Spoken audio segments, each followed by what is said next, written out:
Good evening, everyone. Welcome to Transformation U. My name is Andrea Green from the page Andrea's Transformation. And this is a little event that I came up with a few months ago when I was at a social media event at the local university, and someone told me that this software existed. So I thought, hey, how better to use this than to get some of my favorite fan page creators together in one room to talk about all the tips and tricks that they have learned on their journeys. So it's going to be a really informal event. I have a few guests, special guests here. We have Tim Baur from TinierTim, Les Stratford from LessofLes, Teri Fisher from the Exercise Movement, Sam Lomeli from Tips of the Scale, and Coach Joshua Kozak from HasFit.com. I'm really excited that you guys have all agreed to join me here tonight, so thank you very much. And so what I'll do is I'll have a few moments, and each of these guys will give us a little insight to what they've learned in their journeys. So first, a little bit about me. My name is Andrea Green, again from Andrea's Transformation. And 3 years ago, actually December 29th, I went to a family wedding. And before the wedding, I went to my sister's to get ready, and I got on her scale, and the scale registered 299.6 pounds. After I had a little mild heart attack, not literally, of course, I realized that I had to do something drastic in order for me to be around long enough to see my children grow up. Luckily for me, I ran into a friend, his name is Jamie, and he had recently lost 100 pounds.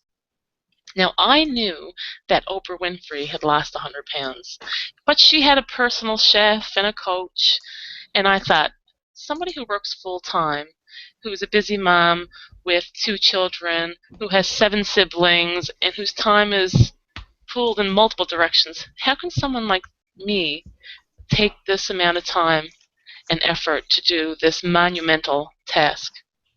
But you know, when I talked to this guy who's an average schmo, just like me, and realized he could do it, I started to believe that I could do it. And that one little seed planted in my head and grew into something amazing, something I never in a million years would have ever believed I could do. So I started believing that I could do it. Then I started teaching this course, and some of the components of the course was about positive thinking and positive visualization, behavior modification, and I realized, hey, I'm not really living that. I was a very negative person, full of self-doubt. So I started practicing some of the things I was learning as I was teaching this course. So basically, for me, it was all about believing that I could do it and recognizing that I could change my negative thoughts into positive thoughts. I realized that I was worth the effort that it was going to take. Yes, and I was a busy mom, and I had a job that I had full-time job, and I thought, how could I take the time that it would require for me to exercise for an hour a day and plan meals? I mean, who's got time for that? And I realized that I was worth that effort. Me, I was worth that. So I took that time and I started adding healthier choices in my life. I started looking up recipes for new foods that I hadn't tried before. And I actually started running. My friend Bernie and I found a flat road in Corner Brook, which is where I live. We're in a very hilly town. Flat roads are hard to come by. And we started running from one light pole to the next. Then the next time we maybe would run 2. At 260 pounds, I started to run. And if you had told me before that I was going to do that, I would never have believed you. But I started forcing myself to think positively. So after a little while, when I started seeing success, I realized that it was actually possible.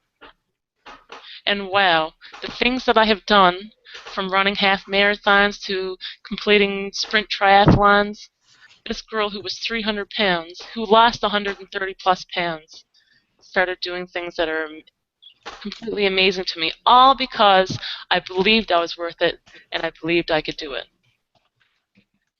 It's pretty amazing, really. And in talking to people like Sam and Tim and Les who've lost amazing amounts of weight, I mean, everybody has their own philosophy.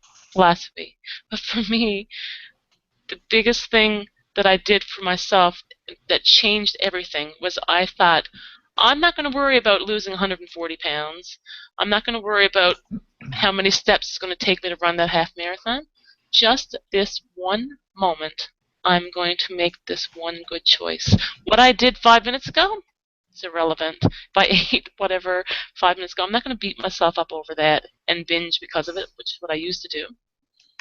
I'm going to accept that the past is the past, the future is unpredictable, and this one moment is all I can control. So this one moment, I'm going to make this one good choice, and that one good choice builds up, and all of a sudden, 100 pounds is gone, and you don't even realize it.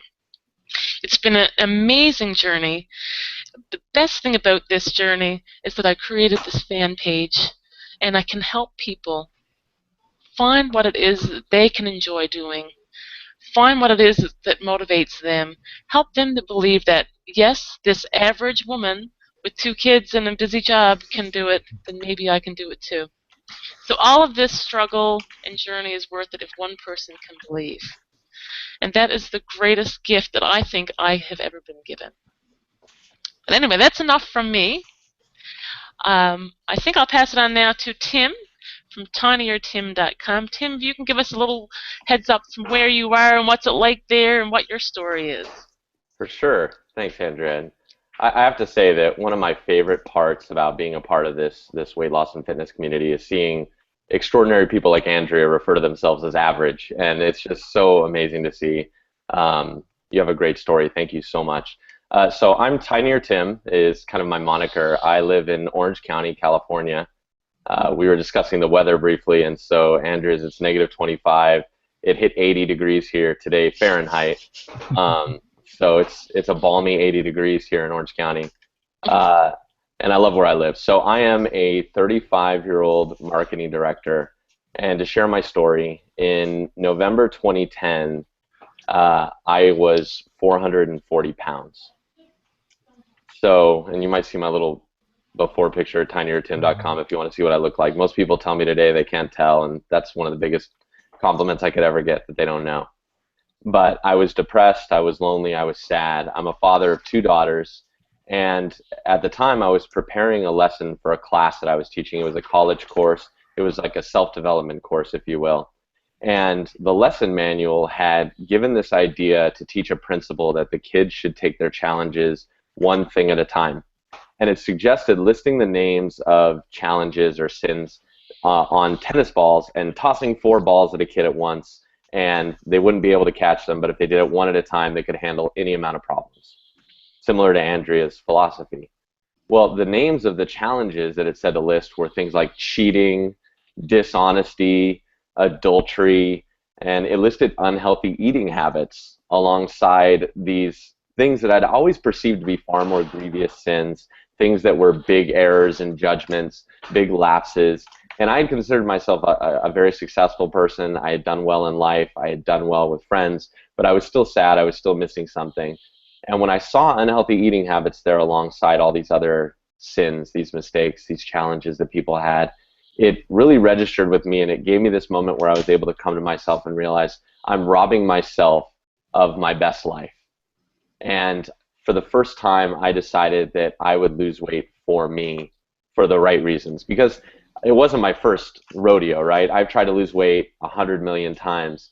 And what I'd done in the past is I'd done it for a girl or a bathing suit or for the summer or, for whatever, high school reunion.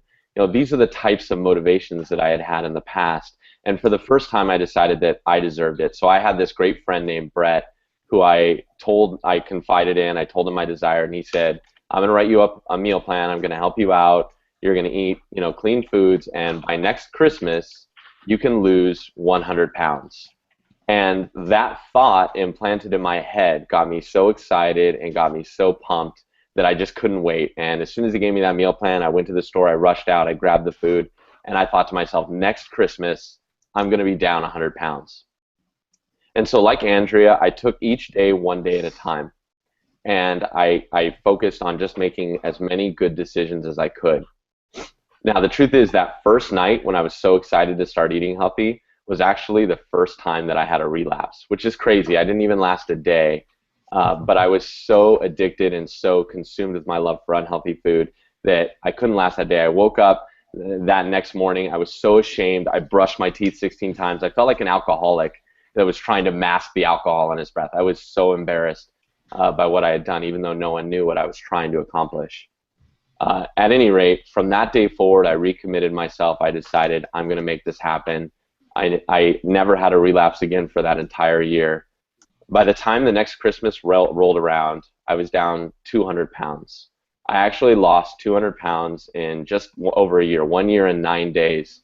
I dropped 200 pounds strictly with whole foods, no crazy shakes or pills or insane exercise regimens. I just ate whole foods. I just ate clean foods and did some moving, did some exercising, and I focused on one decision at a time. The way I like to say it is I didn't lose 225 pounds. I lost 1 pound 225 times. That's the way that I focus on weight loss. Bruce Lee, who's a mentor to me, somebody that I absolutely adore, has this incredible quote. He says, "I don't fear the man that has practiced 10,000 kicks one time. I fear the man that has practiced one kick 10,000 times." It's by those daily habits that we're able to successfully chain together those 1 pound streaks to be able to accomplish our health and fitness objectives. Another big thing that I'm an advocate of that I definitely want to talk about is that I had to learn how to change my relationship with food. As someone who is nearly 450 pounds, food had been my comfort. Every time I had suffered through a major trial or tribulation, I would turn to it. It was my security blanket. Anytime I needed a friend, that half-gallon of ice cream was always there. Papa John's, can I say brand names? I hope so. Anyway, was only a phone call away. And honestly, they knew me. I'd pick up the phone, they'd be like, "Papa John's, if this is Tim, press 1." And, it was like that kind of a thing. And for me, I had to learn to redefine my relationship with food with professional help. And I'm a big believer that if you have over 100 pounds to lose, it's important that you learn to redefine your relationship with food. And for me, getting some professional help really helped me do that. And I'd love to talk more about that if there's any questions about it. But I'll turn it back over to Andrea. Wow, 100 pounds in a year was, but 200 pounds in a year, crazy impressive, man, oh man, oh man. But I do hear what you're saying about, when you're trying to be so good, and when you have a little setback, the old mentality is to really beat yourself up over it. But thankfully, we've learned that one meal is not what defines us, Well, right? and I was gonna, I'll say one thing before. I know I just said I'm gonna turn it over, but no other habit is like that, right? Weight loss is the only thing we like. Imagine if you're playing the piano and you made a mistake on a key and you said, "You know what? I'm just gonna forget this whole piano thing." Like I'm just never gonna play again because I messed up a key. But we do that with weight loss to ourselves all the time, and that's because our relationships with food are so broken. We have I a think big challenge with we that. do have a lot of issue with people who are obese and have this much weight to lose. I'm fairly certain that it's safe to say that there is an addiction to food. And you might equate that to alcoholism. If you abstain from alcohol and you avoid places with alcohol, with food addiction, you still have to eat. So it's very challenging addiction to overcome. But thank you, Tim, for your insights. I'm sure we'll be getting some questions to you a little later. Thanks. Next on our list, who do we have here? Les. Les Stratford. Les, you want to take it away? Sure. Uh, Hi. Les Stratford of Less and Less. I guess coming up on 5 years ago, I was 511 pounds, and I died. I flatlined, and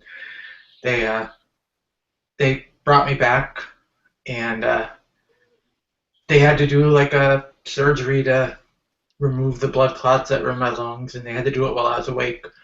And they had to strap my fat up pretty high, and I had fat. It hung pretty low. Uh, and while I was in that position, I told myself, seriously, if I do get out of this alive, I'm going to get fit in my 40s. Uh, I'm 45, and after I got out of the hospital and I knew things were looking good, I started walking, started watching what I was eating, uh, learned along the way. Learned the importance of drinking water, learned everything, and in August of this year, I had finally hit my mark. Lost 328 pounds, and been in maintenance since then, and still in still doing good. um, Definitely, like Tim said, the relationship with food. Um, it was not only on good days. I mean, not only on bad days, but it was also on good days, because people will tend to, and myself included, you have a really good day, let's celebrate, let's get takeout. You have a really bad day, well, I don't know. All I know is I'm gonna have a drink and I'm gonna have some takeout. It was pretty much always kind of looking for an excuse to have stuff that going down might have tasted good, but had horrible ramifications on me after all. Uh, did first 2 years, pretty much it was all walking, um, a whole lot of walking, and then once I finally felt comfortable, once I had lost like 200 pounds, I had joined a gym, and figured, since I know I was not going to be able to read it, I know I would not remember it. Let's see, from 2010 to 2014, I walked 3,772 miles. I worked out at the gym 312 times, and it made me know what my body needs versus what my body wants. That is, you go through life, and so many times you're wondering, okay, this is all fine and well, but what's in it for me?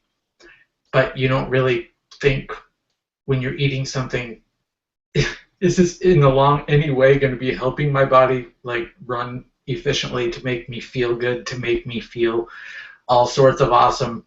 I know when it comes to drinking water, and I was a major soda drinker. If anything, I was a Diet Coke-aholic. I mean, I don't know. I mean, those 2-liter bottles were like my morning, afternoon, and evening drink, and I could go through at least 2 bottles in a day of the 2 liters. Been 2 years now without drinking any soda, and I feel all the better for it. And water is my friend.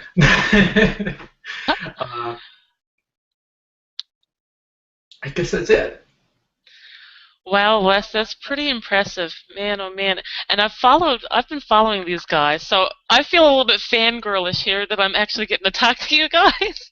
So I mean, Les's page is really, really inspiring to me, because the way he approaches it and the way he talks about it, it just makes it so light, even though I know how hurt and how horrible it is to feel when you're at the beginning of this journey, and how much of a mental struggle it is to always be, reminding yourself to be positive and reminding yourself to not celebrate with food. I keep saying something like, I'm not a dog, don't reward yourself with food, things like that. So I know how hard it is, but the way Les approached it is so inspiring to me. So thanks again, Les, for agreeing to come here today, and congratulations again. I love your side-by-side pictures. And I said this so many times, like, you're just so darn cute. Oh, that's amazing. Wow. All Sorry. right, perfect. But anyway, thanks a lot. Next, we have Dr. Teri Fisher, all the way on the other side of Canada, in Vancouver. Take it away, Teri. All right. Thanks, Andrea, for inviting me onto this webinar. This is a lot of fun for me, speaking with all of you and hearing your stories, because to be quite honest, I hadn't heard some of the details behind some of your stories. They're all really, really inspiring. So it's fantastic. So congratulations to all of you. A little bit of how I got involved in this fitness community. I'm coming at it from a little bit of a different angle than the people that we've heard from so far. About 2 or 3 years ago, I was looking for something to get fit myself.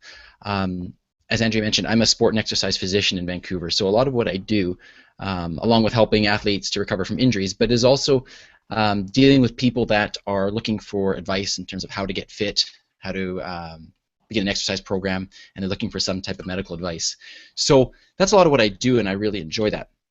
However, in my own life, I was never an overweight person. I was one of these people that some people may think is great to have this high metabolism, but it's not always like that.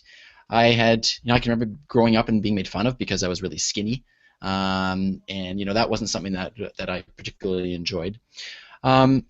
But I've been relatively active throughout my life. I've done sports now and then. I really enjoy playing hockey, as a good Canadian does.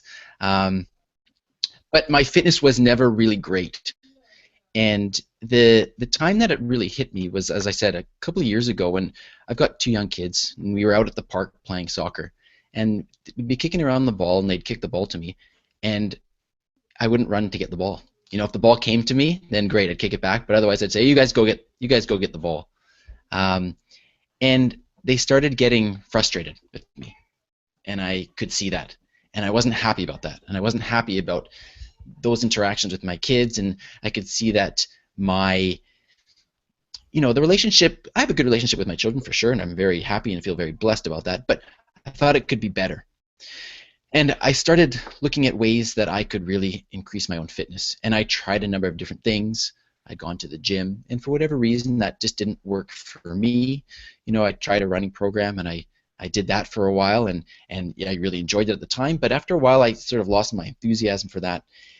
And all along, I'm thinking how this is affecting my relationship with my kids, and I really wanted to improve that and be able to get out there and really just play with them for as long as they wanted me to play with them.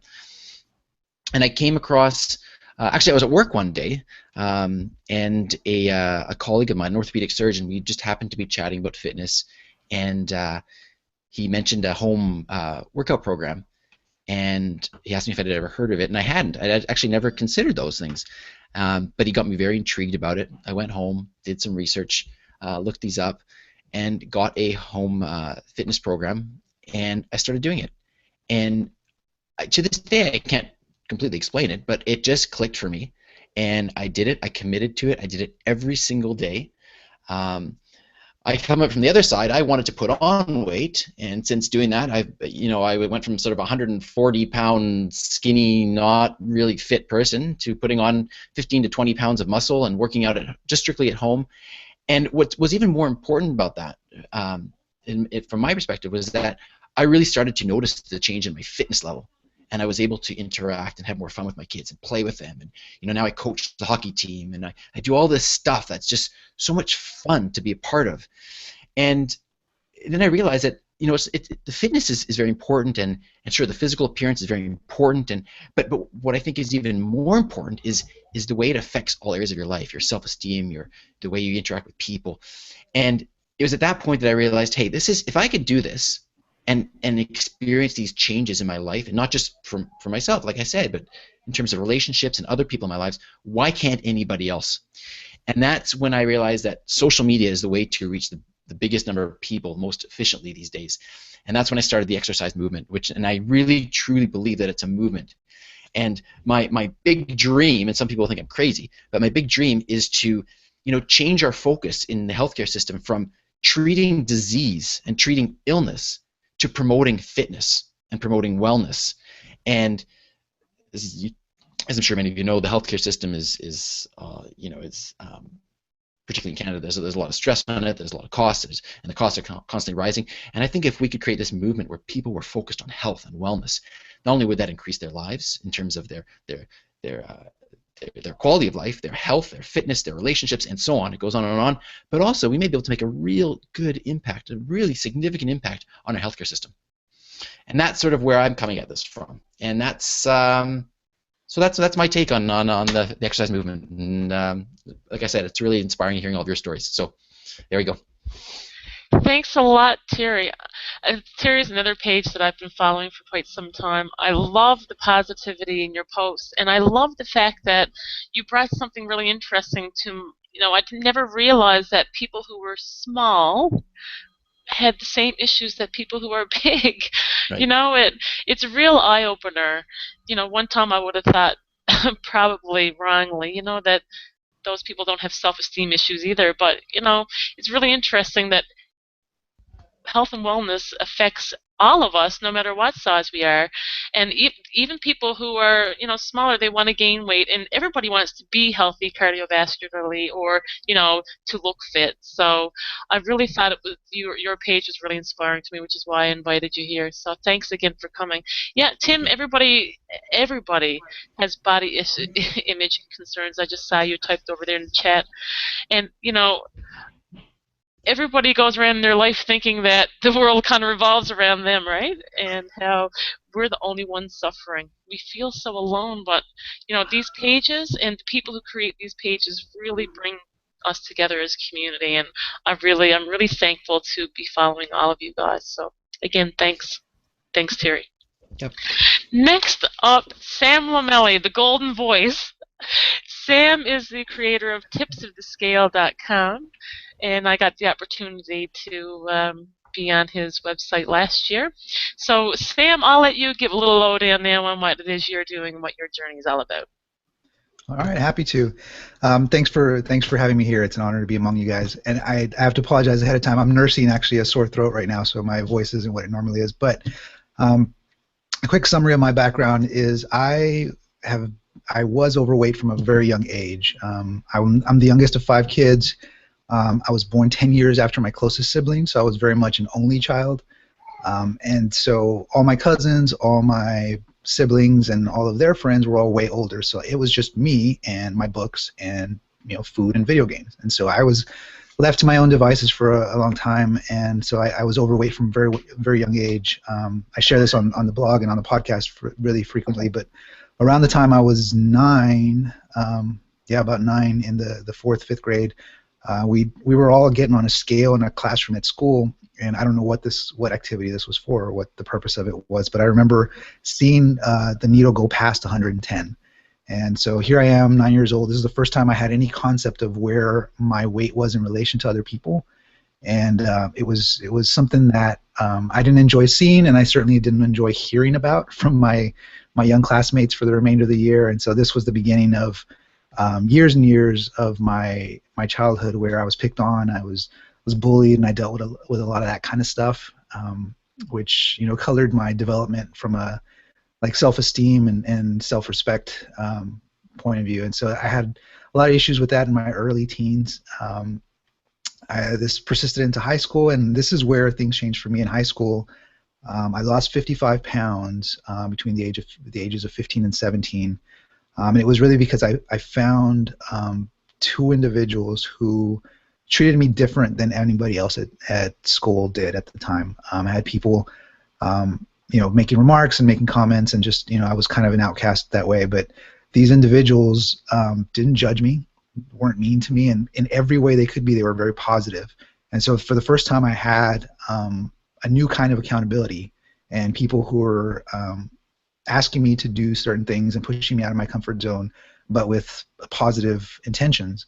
And so their help got me into a mindset of trying to do things I hadn't tried before. And so I got very physically active at the time. I started running, started lifting weights for the first time in my life, and my self-esteem just came from out of nowhere for the first time ever.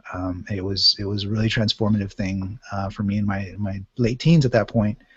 Fast forward to about 10 years later, in my late 20s, I was toward the end of a rocky marriage that was ending. I went through a layoff from the job that I was working at the time, and I had a lot just going on, and as a result of those 2 things, I had a lot going on in my own mental health and how I felt about myself. Clearly, I was depressed. I was going through a really, really rough time on being down on myself. So clearly, taking care of myself was not the highest priority for me at the time, and so I had gained back those 55 pounds that I had lost in my teens. And so at this point, I knew that I could lose the weight, but I had to do it a very different way. This time it was, as Tim mentioned, I had to do a lot of work on the mental side, because I had already kind of been through the tactics approach before in my teens, and that wasn't doing it this time. I didn't have that desire in me to change. I didn't have that desire to go out and run or to lift weights. There was something else going on with me. So I got to the root of it in a very different way this time around with the help of mental health professionals. And so I designed my environment at the time to support my goal of losing weight. And I had regular contact with a counselor to keep me in the right mindset and in the right zone where that's involved. And I can say that from 2007 to 2009, I lost those 55 pounds again, and I have kept them off since then. Maintenance these days continues to be a struggle. I've not gained back that weight. I'm happy to say I've put back on muscle since then. I've gotten very involved in strength training, martial arts, sports leagues, and things like that here. So I'm going at it from a very different perspective. Maintenance for me is all about the numbers. I've been very involved in the data and tracking and going at things from that angle these days. So that, for me, that's been kind of the journey for me. I went through those 2 periods of losing weight, and those 2 times were very, very different. I learned a lot. And these days, I've at this point interviewed over 150 people who have lost significant amounts of weight, which is where I met Tim and Les. And a number of other people who just continue to inspire me and keep me just motivated on a daily basis. I've been doing this now since I started this project in early 2013, released the first episode in September of 2013, which was our man Tim Baur, who just made my day to be able to have that conversation. And I have learned so much over the last year and a half of conducting these interviews that has changed a lot of assumptions that I had about weight loss going into this, just because I'd only had my own experience. So that was the lens that I looked at weight loss through, because that's all I had, that and research and reading things online. But after talking to so many people one-on-one, I mean, people who are in dorm rooms and cannot, don't have access to a full kitchen and don't have a budget to be going out and buying meat all the time, to, a mother of 7 who has a full-time job also and is trying to maintain, there's people who have been to extremes of health crises, right? Les went to about as far an extreme as you can go. I'm grateful that he's here, that he came back from that. And my mission with tipsofthescale.com is to help people not have to reach that extreme before they put their lives on a healthier track. I firmly believe that by listening to stories of people who've succeeded and everything that was involved in their journey, the good, the bad. I mean, we can idolize athletes and people who are doing great as much as we want, but until we hear the struggle, like how difficult it was, the mindset stuff, like you said, Andrea, the believing in yourself, trying new things. I mean, there's so much more involved in weight loss than just the tactics, and hearing all of those bits and pieces and how they fit into the whole puzzle from people who've actually been there, I believe is a very liberating thing for those people who are trapped in kind of a prison of their own doubts.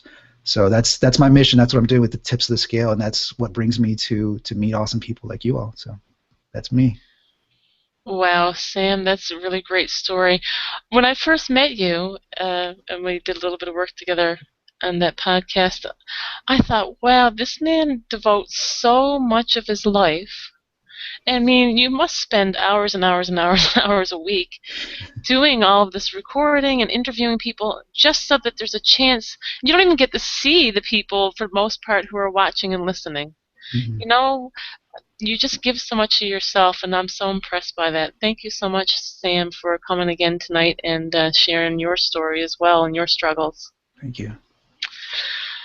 All right, last but not least, I'm just so overwhelmed and excited because Coach Kozak, don't call him Coach, he's got this page, hasfit.com. HasFit is Heart and Soul Fitness. I've been faithfully doing these videos now for a couple of years. Actually, you put a new video out today that I did. Thank you very much, because all my muscles are really sore and shaky tonight. You're welcome for that. So, Joshua, you go ahead and take over here. Okay. Thank you, Andrea. I didn't have a lot of information coming into this, so it was very inspiring for me to listen to all of your guys' stories. I definitely commend you all because you've been through a lot. And I also think it's really remarkable that despite the fact that we didn't get together beforehand, to talk about, this is what we're going to talk about, this is the overall theme. Despite that, we all basically are bringing the same message to the table, which is a message of motivation.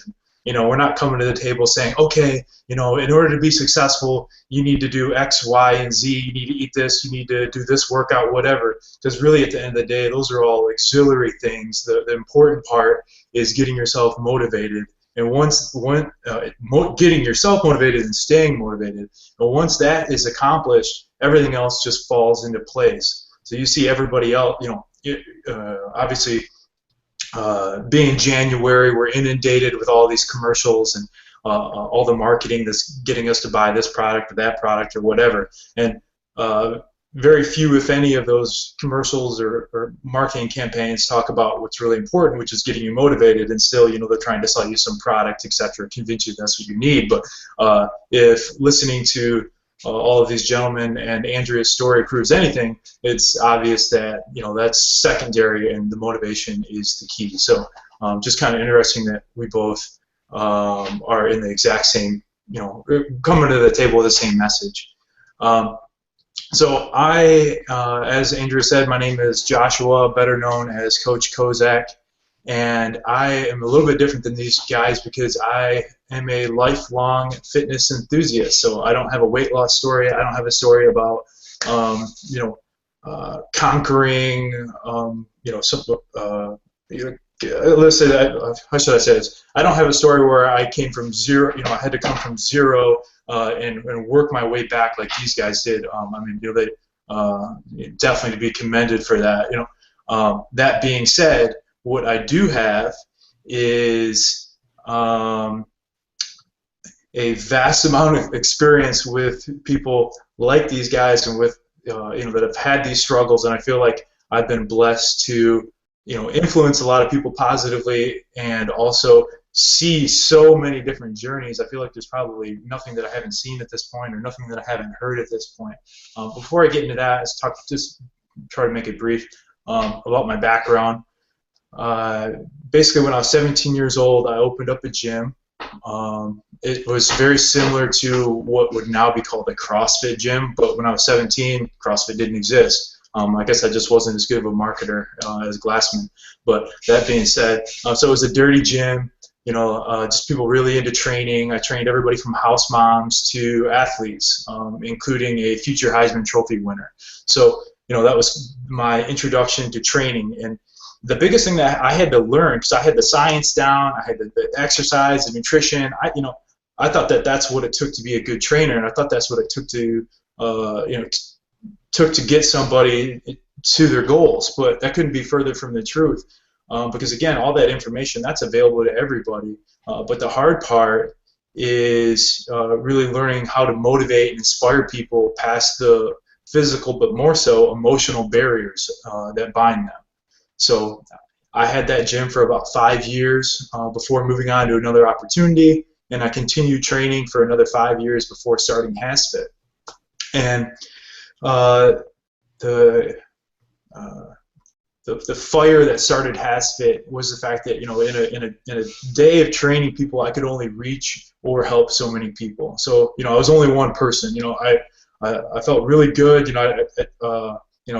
They say being a personal trainer is oftentimes more like being a psychologist than a trainer, a physical trainer, because you hear everybody's stories. You're constantly, motivating them, building them up, etc. I mean, literally, one of my now good friends was a psychiatrist who I trained for 5 years, and he would sit there all day long. People would come to him, and then at 6 o'clock Mondays and Wednesdays, he'd come talk to me. So but that being said, I could only help so many people. So with HasFit, the opportunity was there for me to reach and reach many more people. So I didn't really know what it was going to grow into, and I didn't really know what I was starting at the time.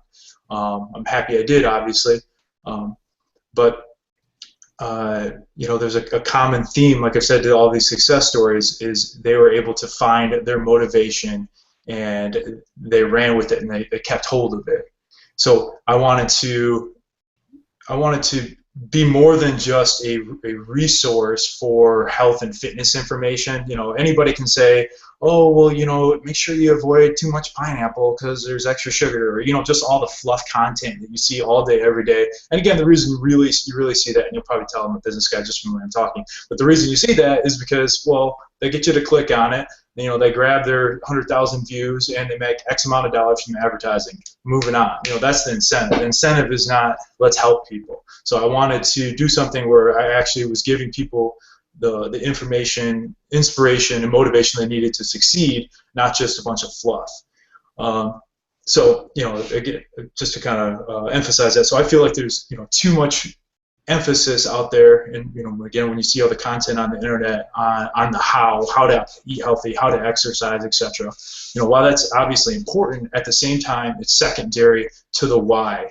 You know, again, just listening to all these, you know, all these stories previously and all the success, you know, the I stopped drinking soda line was like one very small segment of their success story. Everything else was psychological. It was, you know, I had to conquer this. I had to stop looking at myself like this. I had to realize this. You know, that's what's going to make you successful, and way more than just the, you know, the little hows. You know, and the other thing I want to, you know, again, these everybody pretty much, it was a really nice setup. I appreciate everybody. If you're doing it for any reason, any reason other than yourself, you're going to fail. You know, so very often you see people, you know, doing it because, you know, let's say, you know, your husband thinks you're fat or you're being made fun of, etc., etc. It's going to be really hard to stick with it if you're not doing it for yourself. You know, for years, I always hear people talk about, or well-intentioned fitness experts talk about how getting started is the hardest part, and I just could not disagree with that more. Anybody can get started. You know, here we are, New Year's. You see that obnoxious phrase, New Year's, the New Year, New You. I mean, it's so overplayed. I'm sorry, but it doesn't work that way. It works for about 2 weeks, and then you're back to eating cake and burgers. So, you know, it's obvious that there's more to it than just getting started. The hard part is keeping it up. You know, so why do we tell everybody as fitness experts that the hard part is getting started? Well, honestly, I think we're trying to motivate you, but we don't necessarily know how to, because unfortunately, a lot of the fitness experts are people like myself, where, you know, they've been lifelong fitness fanatics. They've never been overweight. They don't understand what it's like. They you know, so it's hard for them to look at it from someone else's point of view that doesn't have that, you know, that motivation inside to do that. A lot of people who, you know, struggle with their weight, for instance, you know, they can be very motivated in other aspects of their life, very successful business, very successful in other things, family, but for some reason, you know, as some of the other people have mentioned, you know, food just has had a hold over them, and a lot of fitness enthusiasts don't understand that. So that being said, you know, they don't necessarily know what to say to help keep you motivated, and thankfully, again, just due to experience and sheer volume of stories I've heard, I do understand that it all comes down to, you know, how you look at yourself and understanding that, you know, you're worth more, and it's not about, you know, making anybody else happy. It's just about, you know, your quality of life. And so I think by telling people that getting started is the hard part, we're setting people up for failure, because when it really gets tough and you want to quit, then you're not prepared, because getting started was supposed to be the hard part. Well, I got started, so 2 weeks later when I want to quit, why is it all of a sudden, you know, why do I want to quit now? I thought I got through the hard part. So, you know, I don't think that's fair, because you're not prepared for the rainy days when you want to sleep in. You're not prepared for the long days at work or school when you just want to come home, sit on the couch and veg or some potato chips. You're not prepared for the food temptations around the holidays. You're not prepared to scroll through social media or Instagram or whatever and just look at food after food pick after food pick after food pick. It's like, you know, the temptations are in your face all day long. So, you know, I guess my message is that it may not be a popular message, but it's the one that everybody needs to hear, which is it never gets easier. You know, temptations will always exist. It's always going to be there. You know, it's always going to be easier to lie on the couch than it is to get up and get your workout in after a long day. You know, even for me, as a lifelong fitness enthusiast, you know, I still have to talk myself into exercising. I work from home. I sit at the chair you're watching me sit at right now. I'm literally in this chair, 12 to 15 hours a day. And so after sitting here for 8 hours, it's hard to get up and go work out. So it's even hard for me to do that. So it's not going to get easier. But that being said, if you are able to build up the mental toughness needed to keep through it and to stick with it, you will be successful. And it takes making a conscious decision that you're going to hold yourself accountable and that you are worth it. Those who succeed through the long haul, they only have one characteristic in common, and they're not all runners, they're not bodybuilders, they're not CrossFitters, they're not paleo, they're not gluten-free, whatever. They are all mentally tough. So all the stories that you heard today, everybody that has spoken, they all have one common characteristic, which is they're all mentally tough. Maybe they weren't at one point in their life, but they realized that they built it up just like any other muscle. If you don't use it, it's going to atrophy. So they had to build up that muscle over time. The good news is that mental toughness, it's free. It doesn't cost you anything. There's not a monthly membership. It comes standard within each one of us, but somewhere along the way we stopped using it and it atrophied. So if you haven't used it in a while, then don't expect it to be strong right away. You have to exercise that mental muscle just like you would any other muscle, like your core, your endurance level, etc. So I always tell people to aim for progress and not perfection. Don't beat yourself up if you kind of slip up along the way, but instead use it as a learning experience. Reevaluate will cause you to stumble and be better prepared the next time. And most importantly, don't allow yourself to give up. Anyone can get started, but the hard part really is not giving up. So just be prepared for the long haul and realize that the most important attribute that you can have to be successful is mental toughness, and everything else will kind of fall into place. So I guess that's basically what I have for today, and any questions I'd be more than happy to answer or address. Joshua, that was awesome. Thank you so much. Mental toughness. Man, if you knew how many times I screamed at my TV when you said, "You got this, do more, do more." You actually helped me grow my mental toughness. I'm the type now, I'm like a dog with a bone. I am not stopping for anything. Anybody who works out with me thinks I'm a little bit nuts because I've learned mental toughness from watching your videos. All from doing them, not just watching them. Right? Yeah. Watching with potato chips. Yeah, exactly. Well, thank you. That means a lot to me. It means I'm doing my job. So thank you. You sure are, and thank you very much. So let me ask the rest of the panel here before we get to the audience questions. In terms of mental toughness, what one line or what do you do when you're sitting on the couch and you don't want to get up and exercise? What do you say to yourself? So we'll start with Tim. What do you say, Tim, when you're sitting on the couch and you don't want to get up and go work out? Your microphone is not on. Sorry. No sweat. I started by saying, I said, what would Coach say? No, no. I have a little moniker, a little mindfulness practice I do. I do it between sets and before I go work out. And so, I learned this meditation technique somewhere. This is gonna sound really Eastern. I swear I'm not a hippie. I wear shoes most of the time. But one thing that I do is I have this little technique, and I say, strength begins with me. Strength begins with me. And I touch each of the 4 fingertips. And I just think to myself, it's up to me. I've got to, if I'm going to do this, I'm doing it for me. I'm doing it because of me. I got to get my derriere. I guess we'll keep this PG. I got to get my derriere in the gym. I got to make this happen. And for me, and I don't know, at a certain point for me, it became a pleasure to work out. I'm a natural introvert. I talk for a living, and I stand up in front of groups of people. And when I tell people that, they're always surprised. But I recharge through that. And I think that if your workouts are, if you have to kick yourself in the butt to get off the couch and you're oh, I hate working out, you're doing the wrong workouts. I initially set a fitness goal that I wanted to run a marathon by the time I was 35. That was my initial goal. And I was out running after I'd completed a triathlon. I was training for a half marathon. And I'm out running, and I'm about 5 miles away from the house when I have this epiphany, this realization, I hate running. I hate it. I know there's some people that love running, and I mean, there's people that love like red rooms of pain and that type of stuff too. They're sick. Like, no, there's nothing wrong with them. They're just different. So for me, I realized I hate running. Why am I doing this to myself? Like, fitness should be more fun. And like to me, like for my cardio, I learned how to do like Krav Maga, and I learned Brazilian Jiu-Jitsu, and I took up boxing, and like that was fun for me. So like to me, if your workouts are like a pain in the butt, you need to find a different workout. Like they're gonna hurt. I'm not saying they're not gonna make you sore, but if they are like drudgery, if you dread your workouts as much as you dread going to your mother-in-law's house, like it might be time to find a different fitness routine. So let me just put that out there. So Nice.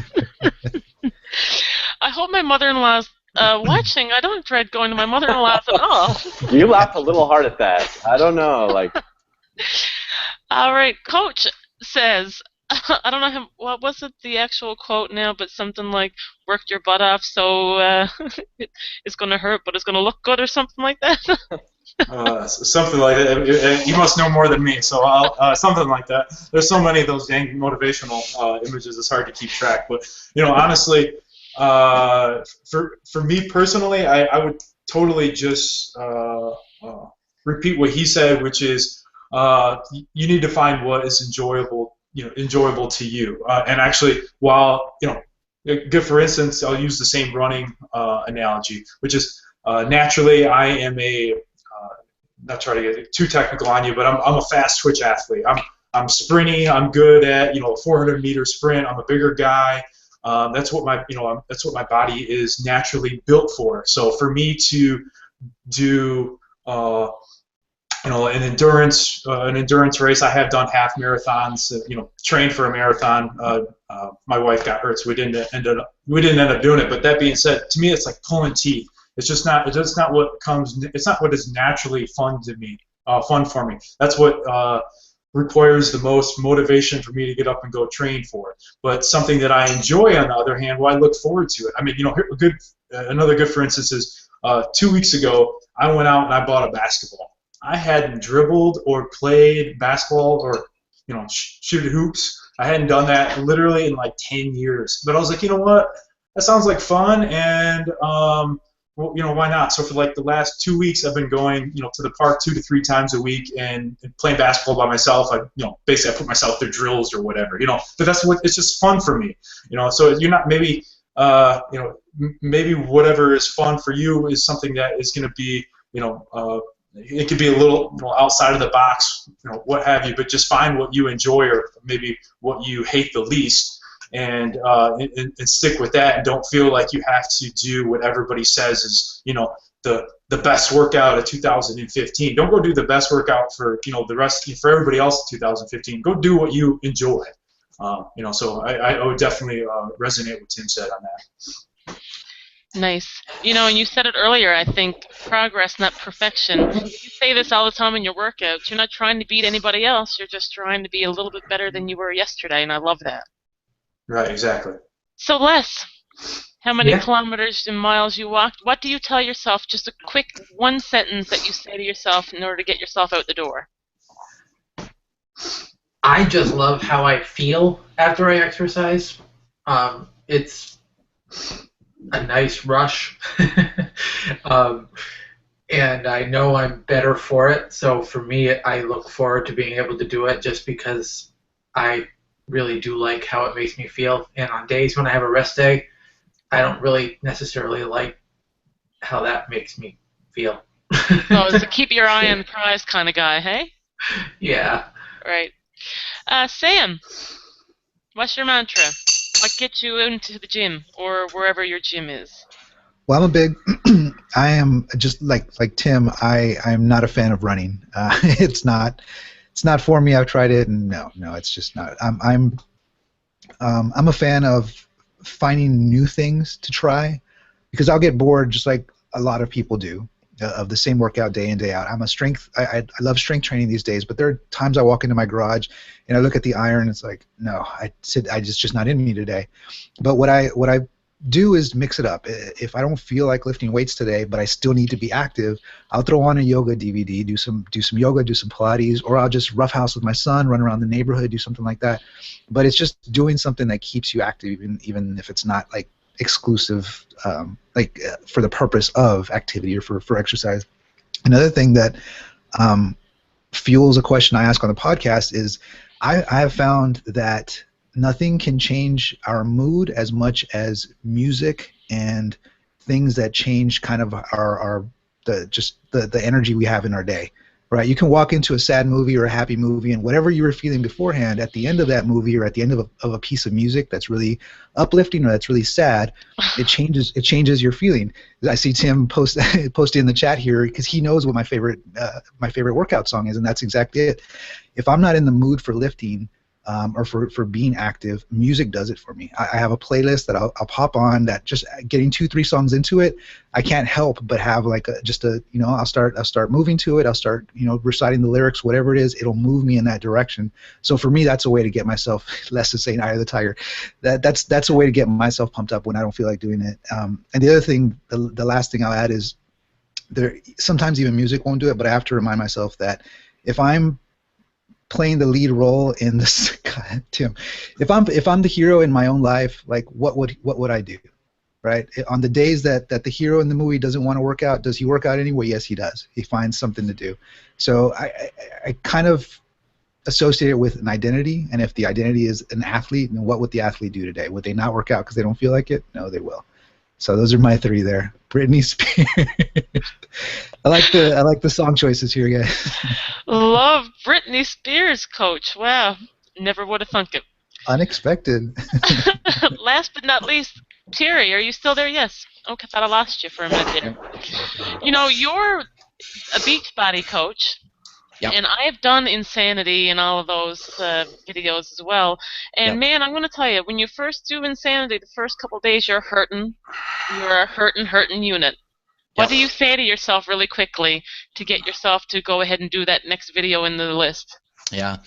In my mind, and Joshua touched on this a little bit, but before you can consider anything else, in my mind, it has to come back to your why. It's all about the motivation, because I think if you don't have the motivation or the drive or why you're doing it, you're not going to do it regardless of what it is. It doesn't matter what you're talking about. And that's the same with any behavior in your life. Whenever you're making a decision to do something, there is some underlying motivation. There's a reason you've decided to go ahead and do that. And that's why when I'm talking to people, I always focus on the why, and that's what it comes back to for me, is why am I doing this to begin with? And just to give you an example, like somebody comes to me and they say, look, I want to lose weight, and I say, okay, great. Well, why do you want to do that? Because that's really the key factor. If we can identify why you want to do it, you are a million times more successful than if you don't have a really good understanding of what that is. And they may come back and just say, well, I want to lose weight. And I say, well, that's great, but really, that's what you want to do. That's what your goal is. But why do you want to lose that weight? And I continue to sort of ask deeper and deeper questions, and maybe they come back and they say, okay, well, honestly, I'd feel better about myself. Maybe it's more of a self-esteem thing. I'm concerned about my health. My father died, had a heart attack at an early age. I want to be a good example for my kids. And I'm like, okay, now we're getting to the underlying motivation. That's your why. And you can even go further with that. Well, why is your health important to you? And they say, okay, yeah, there's a heart condition that runs in my family. And the more detailed and the more specific and the more targeted you can be with that underlying motivation is going to be what drives that person to succeed. And so that's what I come back to for myself. If there's a time, and yes, everybody goes through it like everybody else here, there are times I don't want to get up and work out. And I say, well, why am I doing this? I'm doing it to be fit. I'm doing it to be a good example for my kids. I'm doing it to be healthy. And those are the kind of things that continue to keep me going. That's awesome. Thanks a lot, Teri. Just for me, quickly, one of the things that really kept me on track, I'm perfect, so every day I'm so excited to go work out. No, but sometimes when I'm really not in the mood, when it's -30 and it's a blizzard, we actually had a winter hurricane last year, and it was -35, and most of the town had no power, but I went and ran a 10K anyway. That, in my brain, as I was running, I thought, what the hell happened to me? One time I wouldn't walk 10 feet to go smoke a cigarette. And I used to be a smoker, by the way, too. I quit 2 years ago. There you But go. Good for you. the thing about it is, what I say to myself is, if I don't do this, I will probably beat myself up for it, and that'll be a negative thing. And also, since I have the page, I'm very accountable to my page fans. I have to go brag that I just ran a 10K in a blizzard. So whatever it takes to motivate you, I don't care if it's a self-centered reason or if it's an altruistic thing or if you're trying to be a good example for your kids, doesn't matter. Find whatever it is that motivates you and then use that over and over, day in and day out, and never ever stop until you get your goal. All right, we have some questions from our audience. We are a little bit over time. If anybody really has to go, we can say goodbye. But if you stay a couple minutes, we do have a couple questions. Sure. Anybody got to leave? Nope. We got, No? we're good. Okay. I'm good here. All right, good.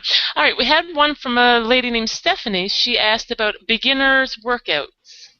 What would you recommend for somebody beginner? We don't all have to answer that, so why don't we leave it to the professionals here, Coach and Teri.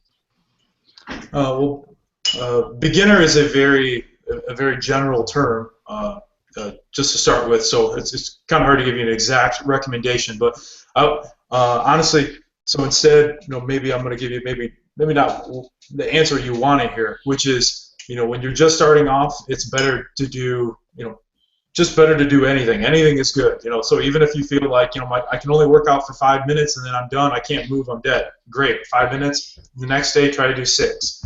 So don't set yourself up with unreasonable expectations. It's better to work out 1 day a week for the whole year than it is to work out 7 days in 1 week and then not work out for the rest of the year. So, give yourself reasonable expectations to get started. But that being said, it's better to start with, for most people, depending on your age and weight, it's better to start with more low-impact exercises. Hopefully, Dr. Fisher doesn't get mad at me over here, but I'm not going to recommend the Insanities for your day one just because they are a little bit higher on the impact scale.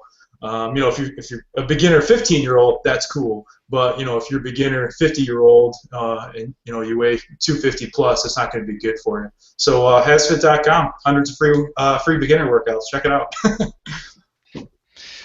Yeah, that's great. No, I totally agree with you. Insanity is definitely not for a beginner, and I wouldn't recommend that for anybody that's just beginning a fitness program. Absolutely.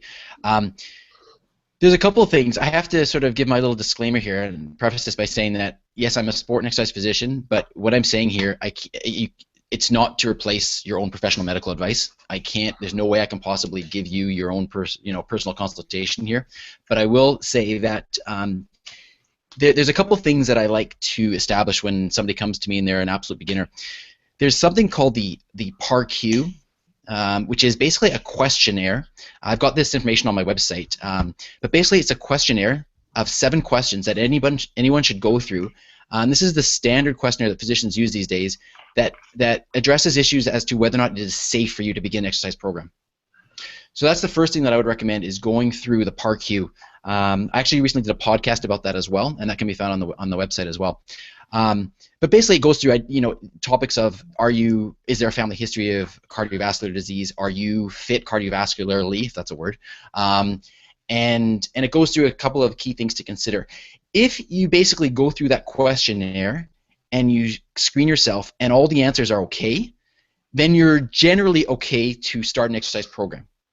Again, I have to kind of give that disclaimer. That's sort of generally speaking. If anything in that questionnaire brings up a red flag, then you should be talking to a professional before you start it, because there could potentially be problems in terms of where you're going with this, whether it's your cardiovascular health or your respiratory health. There are a number of issues, but basically the questionnaire covers it quite nicely.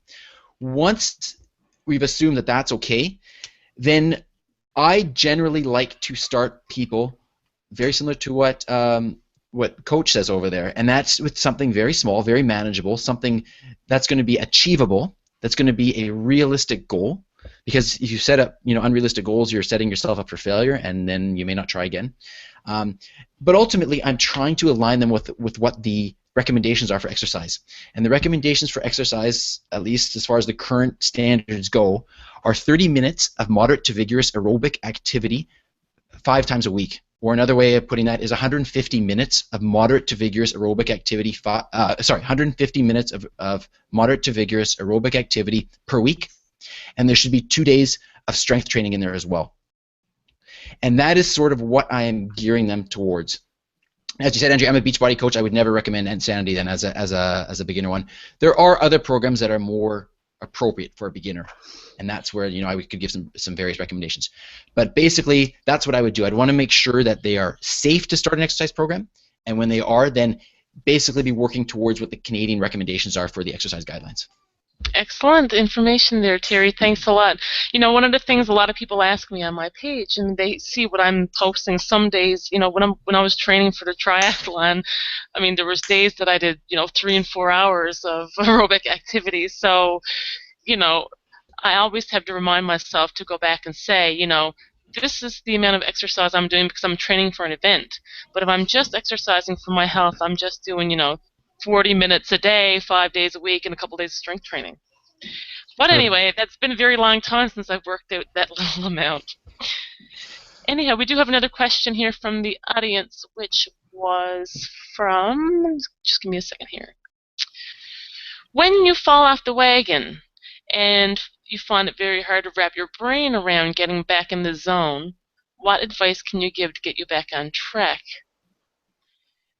This is a really interesting question because I'm kind of in that I'm off the wagon right now, partly because it's just been Christmas. But when I first started, two years and a bit, I never, ever deviated from my plan, not once.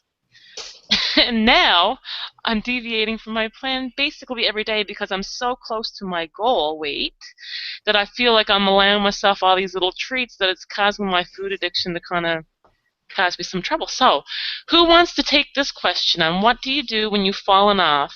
How do you reset your brain to put yourself back in motion? So maybe I can touch on this for a second here. Thanks, Tim. Yeah, I think that I want to address, first of all, the mindset about falling off the wagon and cheat meals. I know I'm kind of stealing a page from Rob Wolf, if you're familiar with Rob Wolf and robwolf.com. He talks about this idea of cheating on your diet. You're not married to your diet. Like, I never recited a vow and sat in front of a crowd and bought my diet a ring. You can't cheat on your diet. I think that as obese people, what becomes important is becoming mindful of what we're putting in our bodies. I forget who mentioned the idea that they'd never really considered, oh my gosh, how's this gonna make me feel? What is this going to do to my body? I think it was Les mentioned it. How's this going to make me react to be able to handle my next workout or handle my next day?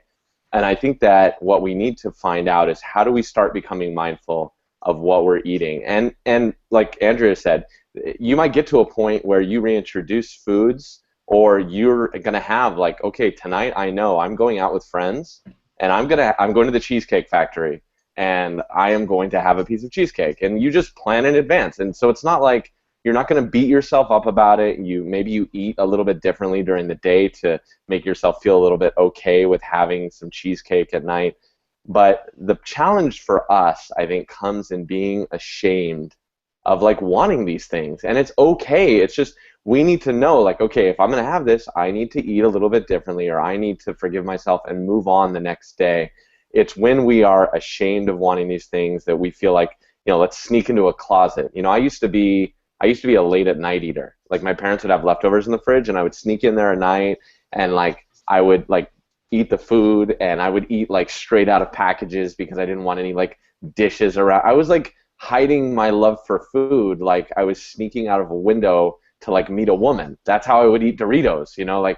I would eat just enough so no one would notice. And I had this really unhealthy relationship, and I think that's the first thing that I would address. So, and I would say that you never fell off the wagon. You made a mistake. Today is a new day. You don't have to wait for January 1st to start again. It's not oh my gosh, it's January, what is it, 5th, 6th? I'm going to have to wait 360 days so I can start that New Year's resolution again.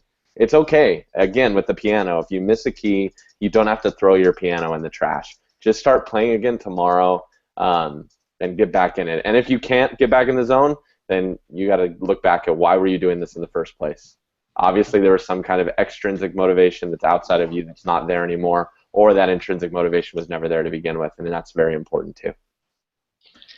If I Tim, can that add was to that. awesome. No, sorry. Go ahead, Sam. But I just wanted to say, Tim, that I love the you felt like you sneaking out the window to meet a woman. I mean, that's hilarious. I mean, I, I used to feel the same way, and I thought I was the only person who, I hated eating meals with people because I Yep. didn't want people to think that, oh my God, she should not be eating that hamburger. Yeah. How No doubt. stupid is it to think that way? Anyway, Yeah. thanks for being so honest about that. Sam, go ahead. I completely agree with everything Tim said. I think that's some priceless insight for someone who's been beating themselves up over what they feel is like maybe a character flaw, and it's not that serious. I mean, it's you get right back on the horse. You just make you make a different choice at the very next opportunity, and all is back. You're back on the right track, right? It's just like Josh said, it's not perfection. You want to be going overall in the right direction. But one of the things that I am very adamant about in having these conversations when this topic comes up is to analyze what happened to knock you off your plan or your path to begin with, and or again in quotes, to knock you off the path. But if we don't look back at why we're exhibiting those behaviors, then we're going to repeat them. So this is where it gets into creating the environment to support the habits you want to have, but also looking at why you engage in those behaviors. If you journal, for example, and you start to realize that you dive into a bag of Doritos every time you watch a sad show on TV, or you get off the phone with your mom, or whatever it is, like if there's something that triggers these feelings that cause those behaviors, then you need to identify those, or you're going to keep falling off your plan. You're going to keep falling off track. So just to add to what Tim is saying, you've got to not beat yourself up over it, but you need to also learn why that's happening in the first place, so that you can change that, put yourself on a different path, so that in the future you don't go down that same road. It's so true, Sam. I'm a really firm believer in finding out why we make mistakes so that you can not make them again, whether it's in work, in your marriage, your fitness, anything. I mean, if you don't know why you did something, how do you know how to correct the behavior that you don't want to have? So great points, guys. Thanks. Another question here. How frequently should people change their workout routines? And how do you know when to step it up a level? I'm going to ask Coach Kozak this one. I have a standard, again, with so many of these questions, it's like you hear the same question over and over again, so I kind of have a stacked response. So forgive me for giving you a stacked response, because it's almost like an automatic, whoop, just regurgitating out of my mouth here. So that being said, everybody wants to know what the best workout for this is, the best workout for that is, what's the best workout to lose weight fast, right? I mean, and marketers will take advantage of people Googling those things all day long. But the truth is, the best exercise for you from a results standpoint is whatever you're not currently doing. So you should be mixing it up as frequently as possible. So, if you've been doing something for 2 weeks straight, the best workout for you is honestly just to mix it up. Unless you're training for a specialized event, a la Andrea in a triathlon, unless you're doing something like that, or you have you're an athlete and you have a specific sport you're training for. Unless that's the case, the best thing for you is whatever you're not currently doing. So the more you can mix it up, the better. Awesome, thanks. I love when I started strength training, and I was doing a lot of your videos, Coach Kozak, and I realized at some point that it's you have to add weights, or it has to kind of hurt in order for you to see results. I thought it was really interesting how my old way of thinking was it should be easy and you shouldn't sweat. Well, I hated to sweat. Go ahead, sorry. You're right. You know what? And actually, just made me realize I kind of left out the second part of that question, which is when do you know when to pick it up? And I'm going to give an equally stacked answer, which is if you have to ask, it's time to step it up.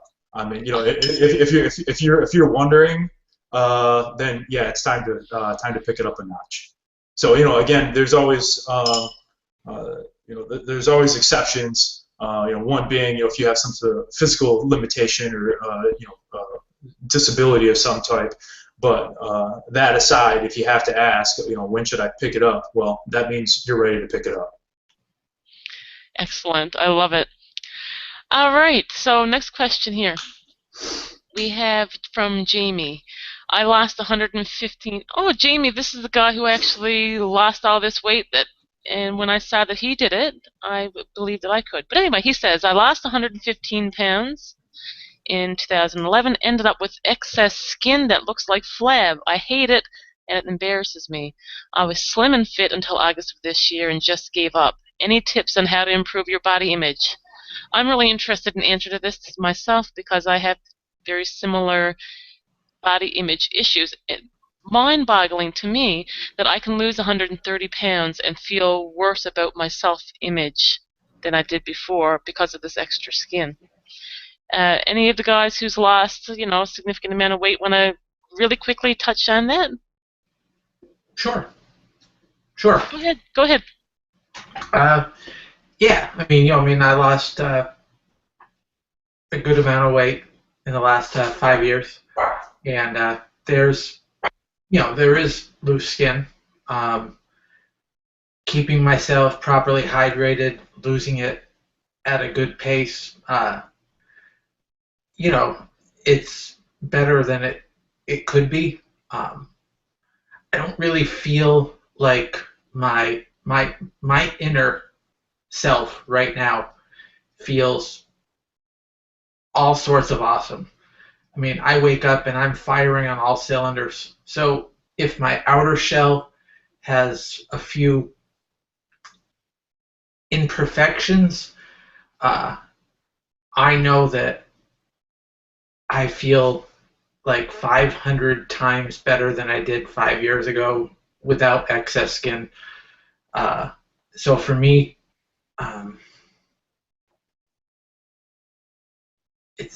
it's just something that's not really going to bother me. Well, I think that, Les, the thing that I often do when I'm feeling that a little bit down about how I'm looking, when I look at, the stretch marks and things like that, I have to go back and look at a picture of myself at 300 pounds because I don't really remember that person anymore. I didn't know I was that person when I was 300 pounds, so I can't really remember being that. Because you don't get to be that weight without having your head buried in the sand. I looked at myself in the mirror and I thought, yeah, you got a few pounds on, but you're still rocking it. You Yeah. don't really see it, right? So you want to add something there quickly, Tim? Yeah, please. So there is a study that just came out in the UK. I was looking for it real quick. I can't find it, but maybe we can link to it. My dog stops barking. Anyway, so what they actually found is that they took two samples of people, one that lost weight and one that didn't lose weight. Both started off as obese. And the people that lost weight, they actually found were more likely to be depressed than those who had not lost weight. And I think what happens is it's based a lot on the promises made by the diet industry that, hey, lose weight and everything's going to be great. And see, here's what happened for me. For me, I was fat and depressed, and then I lost weight, and guess what? I was skinny and depressed. Like, those were two separate issues. And I don't know if I became obese because I was depressed or if I was depressed because I became obese. Did I just say the same thing twice? If I was obese because I was depressed or depressed because I was obese, I don't know which one was the chicken or the egg here, but all I know is that both of those issues had to be handled independently. And so for Jamie, my biggest recommendation would be exactly what I started off with in the beginning. Something happened inside of you mentally to get you to the point where you became morbidly obese. I know that was true because it was true for me. It's true of just about every single obese person I've ever met. They had to come to terms with whatever got them there. Those body image issues, it doesn't matter. You could be shredded. I'm talking six-pack, look like Coach, for example. Like Coach the Traps, amazing. Like I would love, like Coach looks great. But at the end of the day, until you address those issues, you're always going to have that problem. At some point, you've really got to handle that. And I can't recommend enough, like really work on those things. I'll be honest, I have loose skin. Like people always ask me, like, are you going to go get surgery? Are you going to do that? Like when I post flexing pictures, like people they say, oh, you don't have loose skin. I'm like, no, it's definitely there. I'm more self-conscious about it than anyone else. But at the end of the day, it's like you've got to address that. You've got to love yourself at some point, and that takes help and that takes reevaluation. And I can't recommend it enough. I completely agree. I just want to piggyback on what Tim said and add one thing, which is, you know, you have to remember the reason for losing weight is the number one reason should not be your physical appearance. You know, that should be secondary to actually being healthy. That's the end goal, is being healthy. You know, because like I said, you can be look physically amazing, but be dying on the inside. So, it's not worth it. So if you realize, so first thing is remind yourself of, well, I did all this to get healthy. And and if I looked a little better in my clothes, well, that was nice. Made me feel good. But the truth is that's not what's important. That's not what's going to give me more time in life with my family. That's not what's going to give me a better quality of life. And so, obviously, due to media and what we see all day long, between the six-pack abs, the Photoshop six-pack abs and the Photoshop female models. It very much so distorts our view of what we should look like, which it's unfortunately it's hard to ignore that. So instead, I would, and again, it's hard to do, but I would encourage you to wear it as a badge of honor. For me, for instance, I spent a major portion of my life doing, I promise this will make sense in a second, doing mixed martial arts. So I can't tell because I have my headphones on now, but I have cauliflower ears. So wrestlers, they try to get cauliflower ears. I mean, they look terrible. You should have seen my mom's reaction when I got these things. But you know what? The truth is I worked hard for these cauliflower ears. Yeah, they look ugly as heck, and they kind of stick out and whatever. But you know what? That's like my badge of honor. That's like my scar that I worked my butt off for. So you could either look at it one of two ways. You can look at it like, oh, now I'll never be a runway model. Well, were you trying to be a runway model to begin with? I mean, what does it really matter to the people in your life that love you? They don't care. They don't look at you any differently. So why would you look at yourself that way? Instead, look at it as, hey, I'm wearing this, and I may have this extra flab of skin, but I worked hard for this. I worked hard to get this flab of skin. This flab of skin took me 10 years to work my butt to lose and to get this extra wrinkle. So you can look at it one of two ways, but I would encourage you to wear it with pride. And if anybody asks you about it, then that gives you an opportunity to tell them your story and maybe inspire them. So again, it's just all on kind of how you look at it. Thanks so much, Coach. That was great. And I just wanted to say to you, Jamie, you look fantastic. This guy, Jamie, actually is a cyclist. If you look at some of his bikes on Strava app, he bikes for hundreds of kilometers in a day. I mean, this man is a beast. And Jamie, you do look pretty awesome. And thanks for your question. I think we are really, over the limit of time here, but just a couple of quick things. Again, thank you all so much. I can't thank you enough for, I'm not really sure what the total count of viewers are there, but it doesn't seem to be as high as I expected. But it doesn't matter. All this is worth it. If one person who's watching right now understands that, one, you are worth all of the effort that planning meals and exercising takes. You are worth it, and you can do it. The only requirement is that you have to believe it, and then just get up and do it. It's really that simple. Yes, there are a lot of mental processes, and yes, it's hard, and there's going to be times when you're full of self-doubt. But, even if you're not thinking positive, even if you don't want to do it, get up and do it anyway. Your body is going to change based on the exercise you're doing, regardless of whether your mind wants to do it. So don't be your own obstacle, and do it anyway. So I guess if anybody has any burning desire of anything they want to say before we close out, really, I'm talking 20 seconds or less. Anybody? No? Well, thank you again, guys, for joining, and thank you to the audience for watching. By the way, for you guys, this automatically gets posted to your YouTube channels. Is that correct? I think so. Yeah. Automatically? I think so. Not to our YouTube channel, to your YouTube channel. No, I think it does it not go to your own as well? I don't know. Well, you better check that Doubtful. just in case, because I know that I did a few test runs that automatically went to my YouTube channel, and I was Right, frantically it's yours deleting as the them. host. Yeah, I All think right, it's yours as the maybe, host. okay. All Mine right. is only cat videos, so All right, I. well, you can go to my YouTube channel and find the link to post on your page if you want. You guys have been awesome, and thanks for all the wealth of information, and, it's really been an honor, and hopefully we'll do this really regularly. If you want to join me again, just let me know. And to the audience, never stop believing. You can accomplish anything if you just, for once, believe in yourself. Thanks for joining, and we'll be watching each other succeed in the future. Thank you. Take care. Thank you, Andrew.